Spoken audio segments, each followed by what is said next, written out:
Hello এবং welcome to visa Bangla. IELTS জার্নিতে আপনাদের সবাইকে স্বাগতম।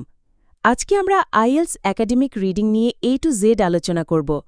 আমরা শুধু রিডিং টেস্টের ফরম্যাটে জানব না, বরং রিডিংয়ের যে 11 ধরনের প্রশ্ন আসে তার প্রত্যেকটি সমাধান করার জন্য স্পেশাল টিপস, ট্রিক্স এবং টেকনিক শিখব, যাতে আপনারা নির্ভুলভাবে উত্তর দিতে পারেন। So let's get started. প্রথমে চলুন আইএলস একাডেমিক রিডিং টেস্টের স্ট্রাকচারটা সংক্ষেপে জেনে নিই। এই টেস্টে আপনাকে 3টি লম্বা রিডিং প্যাসেজ দেওয়া হবে। এই টেক্সটগুলো সাধারণত বই, জার্নাল, ম্যাগাজিন বা নিউজপেপার থেকে নেওয়া হয় এবং এগুলো নন স্পেশালিস্ট অডিয়েন্সের জন্য লেখা, মানে টপিকগুলো জেনারেল ইন্টারেস্টের হবে, যেমন বিজ্ঞান, পরিবেশ, ইতিহাস বা সমাজবিজ্ঞান। আপনাকে বিশেষজ্ঞ হতে হবে না। একটা গুরুত্বপূর্ণ কথা মনে রাখবেন, রিডিং টেস্টের জন্য আপনি মোট 60 মিনিট সময় পাবেন।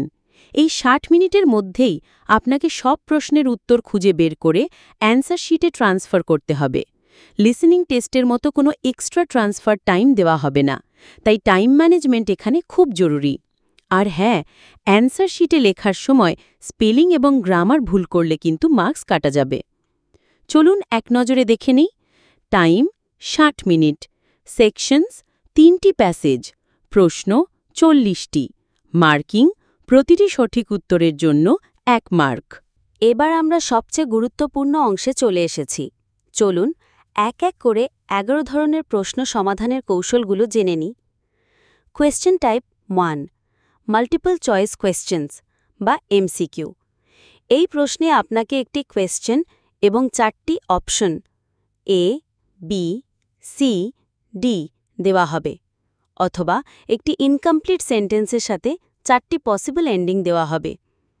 Tips and tricks. Read the question first. Passage পড়ার আগে প্রশ্নটি পড়ুন এবং কিওয়ার্ডসগুলো দাগিয়ে নিন। এতে আপনি বুঝবেন প্যাসেজে ঠিক কী খুঁজতে হবে। Process of elimination. যে উত্তরগুলো নিশ্চিতভাবে ভুল সেগুলো আগে বাদ দিন, এতে সঠিক উত্তর খুঁজে পাওয়া সহজ হয়ে যায়। Beware of ডিস্ট্র্যাক্টার্স। পরীক্ষকরা প্রায়ই এমন অপশন দেন যেখানে প্যাসেজের ওয়ার্ড হুবহু ব্যবহার করা হয় কিন্তু অর্থটা ভিন্ন থাকে। এগুলোকে বলা হয় ডিস্ট্র্যাক্টার্স। তাই শুধু ওয়ার্ড না মিলিয়ে পুরো বাক্যের অর্থ বোঝার চেষ্টা করুন। প্যারাফ্রেজিং ইজ কি। সঠিক উত্তরটি প্রায়ই প্যাসেজের তথ্যের প্যারাফ্রেজ করা থাকে, অর্থাৎ একই কথা ভিন্ন শব্দে বলা থাকে। এক্সাম্পল, প্যাসেজে লেখা আছে, the financial collapse was precipitated by a combination of risky lending practices and a lack of governmental oversight. Question, what were the main causes of the financial collapse? A, the government's strict rules. B, careful lending by banks. C, unsafe loans and insufficient regulation. D, a global economic boom. Technique, এখানে দেখুন risky lending প্র্যাকটিসেসের paraphrase হল unsafe loans এবং lack of governmental ওভারসাইটের paraphrase হল insufficient regulation, তাই সঠিক উত্তর হবে C. Question type 2, identifying information, true false not given. এটি খুবই কমন একটি প্রশ্ন। আপনাকে কিছু স্টেটমেন্ট দেওয়া হবে এবং বলতে হবে স্টেটমেন্টটি প্যাসেজের তথ্যের সাথে মেলে, ট্রু, তথ্যের বিপরীত, ফলস, নাকি এ ব্যাপারে কোনো তথ্যই দেওয়া নেই, not given. Tips and tricks. Understand the difference. True, স্টেটমেন্টটি প্যাসেজের তথ্যের সাথে হুবহু মিলে যায়, প্যারাফ্রেজড। ফলস, স্টেটমেন্টটি প্যাসেজের সরাসরি বিপরীত কথা বলে। নট গিভেন, স্টেটমেন্টটি সত্যি না মিথ্যা তা প্রমাণ করার মতো কোনো তথ্যই প্যাসেজে নেই। Match keywords. স্টেটমেন্টের কিওয়ার্ডগুলো প্যাসেজে খুঁজুন। যখন পেয়ে যাবেন তখন আশেপাশের বাক্যগুলো মনোযোগ দিয়ে পড়ুন। Focus on modifying words. All, some, always, often, never, mainly এই শব্দগুলো বাক্যের অর্থ পুরোপুরি বদলে দিতে পারে, এগুলোর দিকে বিশেষ নজর দিন। এক্সাম্পল, প্যাসেজে লেখা আছে, most of the students who participated in the workshop found it beneficial.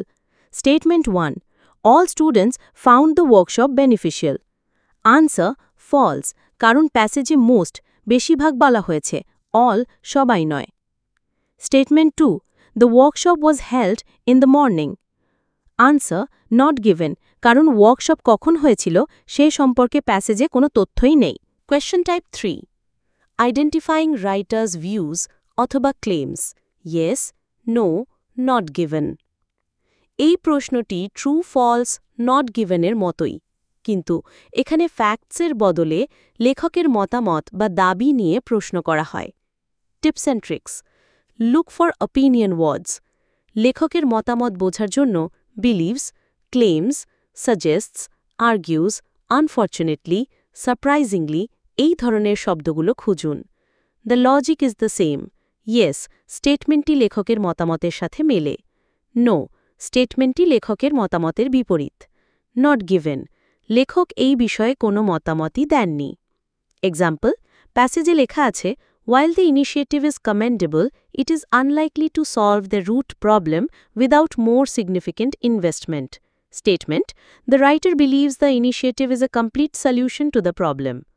Answer: No, কারণ লেখক পরিষ্কারভাবে বলেছেন যে এটি মূল সমস্যার সমাধান করতে পারবে না বা unlikely to solve the root problem. Question type 4, matching information. এখানে আপনাকে কিছু নির্দিষ্ট তথ্য যেমন আ reason, an example, a description দেওয়া হবে এবং বলতে হবে এই তথ্যটি প্যাসেজের কোন প্যারাগ্রাফে এ, বি, সি ইত্যাদিতে আছে। Tips and tricks: this is not about the main idea. এই প্রশ্নে প্যারাগ্রাফের মূল ভাব নয়, বরং একটি নির্দিষ্ট তথ্য খুঁজে বের করতে হয়। Read the questions first. প্রশ্নগুলো আগে পড়ুন এবং কিওয়ার্ড দাগান। এরপর প্যাসেজটি স্ক্যান করে ওই কিওয়ার্ড বা তার সিনোনিমগুলো খুঁজুন। Answers are not in order. এই প্রশ্নের উত্তরগুলি প্যাসেজে ক্রমানুসারে থাকে না, তাই আপনাকে পুরো প্যাসেজ খুঁজতে হতে পারে। Note on more than once. যদি ইনস্ট্রাকশনে লেখা থাকে you may use any letter more than once, তার মানে একটি প্যারাগ্রাফ একাধিক প্রশ্নের উত্তর হতে পারে। Question type 5, matching headings. এখানে আপনাকে কিছু হেডিংয়ের তালিকা দেওয়া হবে এবং প্রতিটি প্যারাগ্রাফের জন্য সঠিক হেডিংটি বেছে নিতে হবে। হেডিং হল প্যারাগ্রাফের মেইন আইডিয়া বা সারসংক্ষেপ। Tips and tricks: do this first. কোনো প্যাসেজের এই প্রশ্নটি থাকলে সেটি আগে সলভ করুন, কারণ এটি আপনাকে পুরো প্যাসেজের একটি ওভারভিউ দেবে যা অন্যান্য প্রশ্নের উত্তর দিতে সাহায্য করবে। রিড হেডিংস দেন প্যারাগ্রাফস। আগে সবগুলো হেডিং পড়ুন, এরপর এক এক করে প্যারাগ্রাফ পড়ুন। Focus on first and last sentences. অনেক সময় প্যারাগ্রাফের প্রথম বা শেষ বাক্যে মেন আইডিয়া দেওয়া থাকে। ডোন্ট ম্যাচ সিঙ্গল ওয়ার্ডস। একটি প্যারাগ্রাফে হেডিংয়ের কোনো একটি শব্দ থাকলেই সেটি উত্তর হবে এমনটা ভাববেন না, পুরো অর্থটা মিলতে হবে। Question type, matching features. এখানে দুটি তালিকা থাকে, আপনাকে একটি তালিকার আইটেম যেমন বিজ্ঞানীদের নাম অন্য তালিকার আইটেমের সাথে যেমন তাদের আবিষ্কার মেলাতে হবে। Tips and tricks: scan for names or features. প্যাসেজে যে ফিচারগুলো যেমন মানুষের নাম, জায়গার নাম অপশন হিসেবে দেওয়া আছে সেগুলো আগে খুঁজে বের করে দাগিয়ে নিন। Match statement to feature. এখন প্রশ্নপত্রে দেওয়া স্টেটমেন্টগুলো পড়ুন এবং দেখুন কোনটি কোন দাগানো নামের সাথে সম্পর্কিত।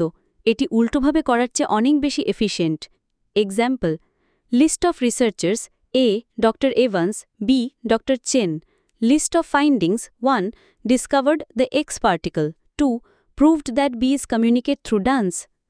টেকনিক: প্যাসেজে ডক্টর এভান্স এবং ডক্টর চেন কোথায় আছে খুঁজে বের করুন, তারপর দেখুন তারা কে কী করেছেন এবং সেই অনুযায়ী 1 এবং 2 মেলান। Question type 7, matching sentence endings. আপনাকে একটি বাক্যের প্রথম অর্ধেক সেন্টেন্স স্টেম দেওয়া হবে।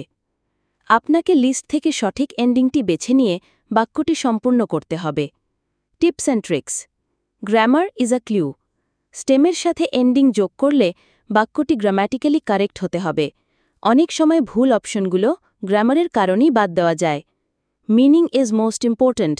শুধু কিওয়ার্ড না মিলিয়ে স্টেমের সাথে এন্ডিং মিলে যে বাক্যটি তৈরি হচ্ছে তার অর্থ প্যাসেজে তথ্যের সাথে মিলছে কিনা তা দেখুন। Answers are in order.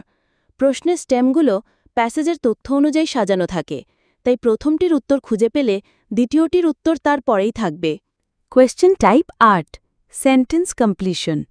এখানে আপনাকে প্যাসেজ থেকে সঠিক শব্দ দিয়ে শূন্যস্থান পূরণ করতে হবে। Tips and tricks: word limit is critical. প্রশ্নের নির্দেশনায় no more than 2 words and or number লেখা থাকলে আপনাকে অক্ষরে অক্ষরে তা পালন করতে হবে। এর বেশি লিখলে উত্তর সঠিক হলেও মার্কস পাবেন না। Predict the word type. শূন্যস্থানে কি নাউন, ভার্ব নাকি অবজেক্টিভ বসবে তা আগে থেকে ধারণা করুন। কপি এক্স্যাক্টলি, প্যাসেজ থেকে যে শব্দটি নেবেন তার ফর্ম পরিবর্তন করবেন না, যেমন আছে ঠিক তেমনভাবেই লিখুন।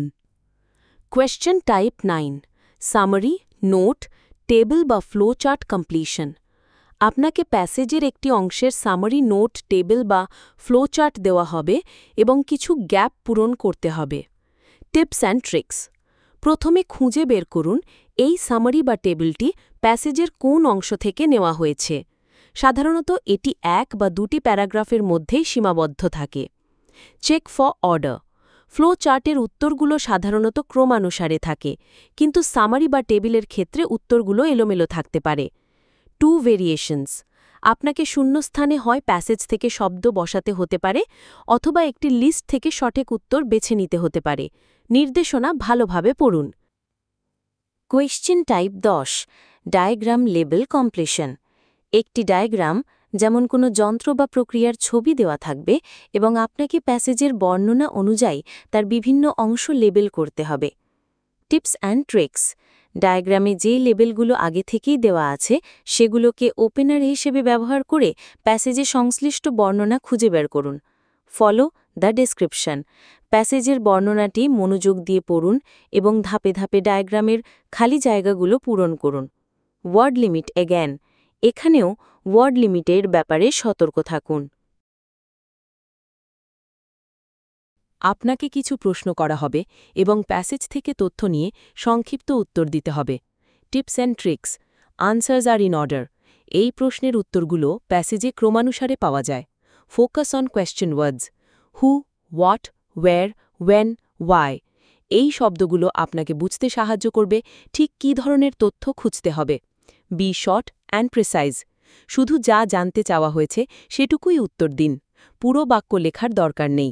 ওয়ার্ড লিমিট অবশ্যই মেনে চলুন। এক্সাম্পল, প্যাসেজে আছে, the construction of the bridge was completed in 1998 after 5 years of work. Question, in which year was the bridge finished? Answer, 1998. যদি one word and or number হয়। তো এই ছিল আইএলস রিডিংয়ের 11 ধরনের প্রশ্ন সমাধান করার বিস্তারিত কৌশল। মনে রাখবেন, a good strategy is half the batter one. কিন্তু বাকি অর্ধেক জিততে হলে আপনাকে নিয়মিত প্র্যাকটিস করতে হবে। কেমব্রিজ আইএলস বইগুলো থেকে প্রতিদিন অন্তত একটি রিডিং টেস্ট প্র্যাকটিস করার চেষ্টা করুন এবং নিজের ভুলগুলো বিশ্লেষণ করুন। আশা করি আজকের ভিডিওটি আপনাদের জন্য খুবই সহায়ক হবে। আপনাদের যে কোনো প্রশ্ন থাকলে কমেন্ট সেকশনে জানাতে পারেন। ভিসা বাংলার সাথে থাকার জন্য ধন্যবাদ। ভিডিওটি ভালো লাগলে লাইক দিন এবং চ্যানেলটি সাবস্ক্রাইব করতে ভুলবেন না। দেখা হবে পরের ভিডিওতে। Good luck with your preparation.